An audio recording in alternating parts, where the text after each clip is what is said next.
We're now just past the Artisan River Theater.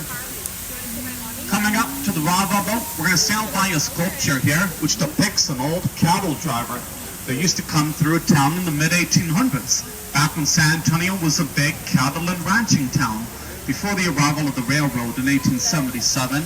This sculpture sits right in front of the brisk inside of this museum to this day. Along the Riverwalk we're getting married at, hence Marijalin over here. Just past Marijalin, we're going to sail underneath the old mill crossing ahead of us, so named because of the old Mad Lewis Mill that was founded here in 1845, which used to grind grain for many of the citizens until 1890, and thus marks where ahead of us is the last major crossing along the river, 4 horse-drawn carriages for the arrival of the automobile in San Antonio. Marks will be sailing by the Weston Hotel, coming up to the Waterfall here. It's Snoppers Tree, or Ben Mallam Snapper Tree, in honor of Benjamin Rush Mallam, one of the heroes of the Texan Revolution. He was the leader of the Texas rebellious forces for the first half of the Battle of Bear, which was the final battle of the Texan Revolution before the Battle of the Alamo. The Battle of Bear took place on December 5th until December 9th of 1835. Third day of battle, December 7th, Benjamin Rush Mallam was standing just across the river to the left. Robert Hookman wasn't going to give up that easily. Throughout the next few years, he was able to gather up some popular support and funding for his vision for Riverwalk from a variety of sources, including Moy Maverick, a U.S. congressman from San Antonio, who was very intrigued by the idea for Riverwalk.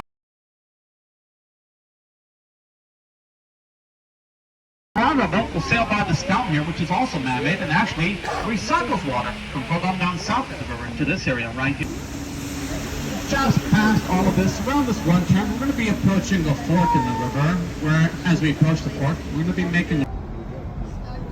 Like I said, we'll take a fork right at this fork here, sail by Stargazer, going down the Convention Center extension. Well, as we do, you look up in front of our boat to the right here in the sky, then you'll see was the centerpiece for the World's Fair in '68.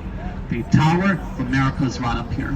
Founded up here that year in 19 up on street level to sell food, drinks, and souvenirs to many of the people who had gathered around in lawn chairs to spend a few nights watching the Fairmont being moved.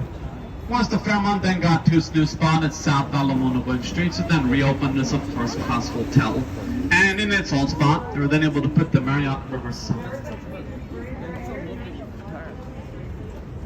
Over on the other side of Commerce Street Bridge here ahead of us. Followed, of course, by the River Center Mall at the end of this River Center extension that we're entering into right here. I mentioned before that the man-made area of the river behind us was dug up down to 5 feet deep in the mid-60s, in preparation for the World's Fair in '68. This part right here was dug up also down to 5 feet deep the rest of the way down in the mid-80s, so that they could extend the man-made area of the river all the way up to the River Center Mall, where approaching the most narrow part of the river here on our tour there for it is. We're just going to go and stand by real quick and let a boat coming out there. I believe it's right back in there. Nothing to worry about.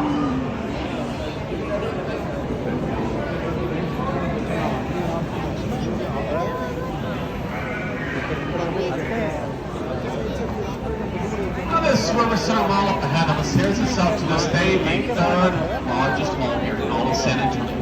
Beaten out only by the most stunning Park malls. This is, however, the only mall here in all of San Antonio with a river going right into its very center, hence River Center, which has over 100 stores and restaurants here, 2 movie theaters, regular AMC movie theater, plus an IMAX theater, a much taller and wider square as opposed to today. They do then have live music just behind us usually for about 2 or 3 hours. And also, of course, got the Christmas tree along the Riverwalk, just on this outlet to the bottom of the center of the lagoon as well, which is going to be up here all the way up just through the first few days of January.